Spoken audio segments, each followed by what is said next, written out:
ಈಗ ಹುರುಳಿಕಾಳು ಬೆಂದಿದೆ, 3 ವಿಷಲ್ ಹಾಕ್ಸಿದ್ದೀನಿ. ನೋಡಿ ಚೆನ್ನಾಗಿ ಬೆಂದಿದೆ. ಇಷ್ಟು ಸಾಕು ಬೇಯಿಸಿದ್ರೆ. ಈಗ ಸಾಂಬಾರಿಗೆ ಇವಾಗ ಮಸಾಲೆ ಮಾಡೋಣ. ಈಗ ಸಾಂಬಾರಿಗೆ ಮಸಾಲೆ ದೊಡ್ಡದೊಂದು ಈರುಳ್ಳಿ ತೊಗೊಂಡಿದ್ದೀನಿ, ಸ್ವಲ್ಪ ಕಾಲ್ಭಾಗದಷ್ಟು ಕಾಯಿ, ಒಗ್ಗರಣೆಗೆ ಕರಿಬೇವು ಸೊಪ್ಪು ಮತ್ತು ಈರುಳ್ಳಿ. ಇದು ಮಸಾಲೆಗೆ ಈರುಳ್ಳಿ, ಬೆಳ್ಳುಳ್ಳಿ, ಕೊತ್ತಂಬರಿ ಸೊಪ್ಪು, ಹುಣಸೆಹಣ್ಣು ರುಬ್ಬಕ್ಕೆ ಹಾಕ್ಕೊತೀನಿ. ಮತ್ತು ಉಪ್ಪು, ಖಾರದ ಪುಡಿ, ಅರಿಶಿಣದ ಪುಡಿ. ಇದು ಪಲ್ಯಕ್ಕೆ ಒಗ್ಗರಣೆ, ಕೊತ್ತಂಬರಿ ಸೊಪ್ಪು, ಹಸಿಮೆಣಸಿನ್ಕಾಯಿ, ಕೊಬ್ಬರಿ, ಸ್ವಲ್ಪ ಬೆಳ್ಳುಳ್ಳಿ, ಶುಂಠಿ, ಈರುಳ್ಳಿ, ಒಗ್ಗರಣೆಗೆ ಕರಿಬೇವು ಸೊಪ್ಪು. ಈರುಳ್ಳಿನ ಹುರ್ಕೊಳ್ಳೋಣ. ಜೊತೆಗೆ ಬೆಳ್ಳುಳ್ಳಿ ಹಾಕ್ತೀನಿ, ಸ್ವಲ್ಪ ಕೊತ್ತಂಬರಿ ಹುರಿಯೋಕೆ ಹಾಕ್ತೀನಿ, ಸ್ವಲ್ಪ ಎಣ್ಣೆ ಹುರಿಯೋಕೆ ಹಾಕ್ತೀನಿ. ಇದು ಚೆನ್ನಾಗಿ ಫ್ರೈ ಮಾಡೋಣ. ಇಷ್ಟು ಫ್ರೈ ಆದರೆ ಸಾಕು. ಈಗ ಇದನ್ನು ಮಿಕ್ಸಿ ಮಾಡೋಣ. ಈಗ ಕಾಯಿ ಹಾಕ್ತೀನಿ ಫಸ್ಟು,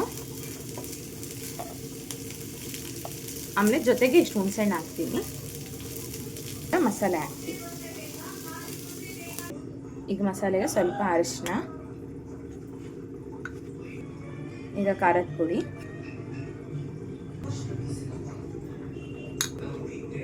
ಈಗ ಸ್ವಲ್ಪ ಹುರುಳಿಕಾಳು ಬೇಯಿಸಿರೋದು ಹಾಕ್ತೀನಿ. ಈಗ ಮಸಾಲೆ ಮಾಡ್ಕೊಬರೋಣ. ನೈಸಾಗಿ ರುಬ್ಬಬೇಕು. ಈಗ ಮಸಾಲೆ ರೆಡಿ ಇದೆ. ಈಗ ಒಗ್ಗರಣೆ ಹಾಕೋಣ. ಅದಕ್ಕೆ ಸ್ವಲ್ಪ ಎಣ್ಣೆ ಹಾಕ್ತೀನಿ. ಈಗ ಎಣ್ಣೆ ಇದೆ, ಸ್ವಲ್ಪ ಸಾಸಿವೆ ಹಾಕ್ತೀನಿ, ಕರಿಬೇವು, ಈಗ ಈರುಳ್ಳಿ ಹಾಕ್ತೀನಿ.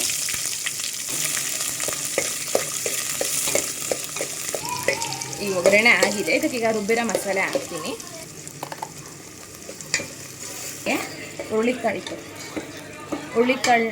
ಹುರುಳಿಕಾಳನ್ನ ಬಸ್ಕೊಂಡಿರ್ತೀವಲ್ವಾ, ಹುರುಳಿಕಾಳು ಬಸ್ಸಿರೋದನ್ನ ಇದಕ್ಕೆ ಸಾಂಬಾರಿಗೆ ಹಾಕ್ತೀವಿ.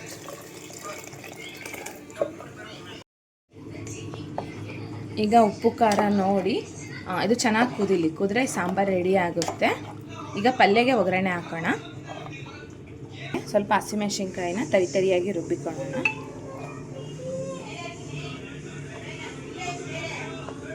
ಜೊತೆಗೆ ಒಂದು ಸ್ವಲ್ಪ ಶುಂಠಿ, ಸ್ವಲ್ಪ ಬೆಳ್ಳುಳ್ಳಿ ಹಾಕ್ತೀನಿ.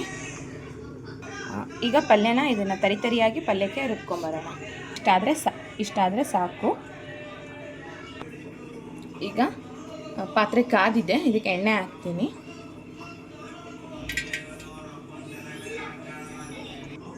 ಈಗ ಎಣ್ಣೆ ಕಾದಿದೆ, ಸ್ವಲ್ಪ ಸಾಸಿವೆ ಹಾಕ್ತೀನಿ,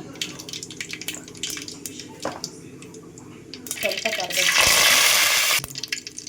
ಈಗ ಈರುಳ್ಳಿ, ಈಗ ಹಸಿಮೆಣಸಿನಕಾಯಿ ಪೇಸ್ಟ್ ಮಾಡಿದ್ವಲ್ಲ ಅದನ್ನು ಹಾಕ್ತೀನಿ. ಈಗ ಸ್ವಲ್ಪ ಉಪ್ಪು ಹಾಕ್ತೀನಿ. ಈಗ ಸಾರು ಕುದೀತಿದೆ. ಈ ಕಡೆ ಪಲ್ಯಕ್ಕೆ ಒಗ್ಗರಣೆ ಆಗ್ತಿದೆ. ಈಗ ಇಷ್ಟು ಒಗ್ಗರಣೆ ಆದರೆ ಸಾಕು. ಇದಕ್ಕೆ ಬೇಯಿಸಿರೋ ಕಾಳು ಹಾಕೋಣ.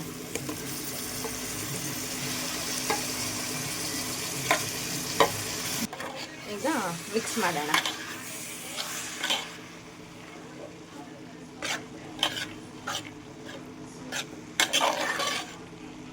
ಮಾಡಿದ್ದೀನಿ, ಇಷ್ಟಾದರೆ ಸಾಕು. ಈಗ ಕೊಬ್ಬರಿನ ಉದುರಿಸ್ತಿದ್ದೀನಿ. ನೀವು ಹಸಿಕಾಯಿ ಇದ್ರೂ ಹಾಕ್ಕೋಬೋದು. ಈಗ ಸ್ವಲ್ಪ ಕೊತ್ತಂಬರಿ ಸೊಪ್ಪು,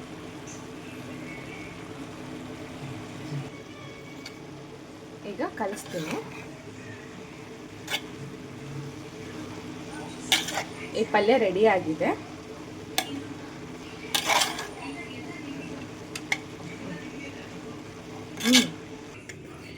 ಈ ಕಡೆ ಸಾಂಬಾರು ರೆಡಿಯಾಗಿದೆ. ಈಗ ಸರ್ವಿಂಗ್ ಬೌಲಿಗೆ ಹಾಕಿ ಮುದ್ದೆ ಜೊತೆಗೆ ಊಟ ಮಾಡೋಣ. ಅನ್ನ ಸ್ವಲ್ಪ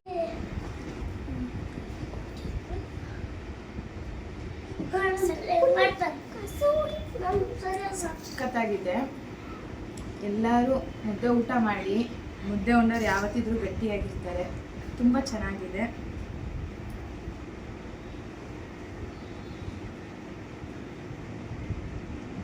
ಕಾಲು ಟೇಸ್ಟ್ ಮಾಡೋಣ.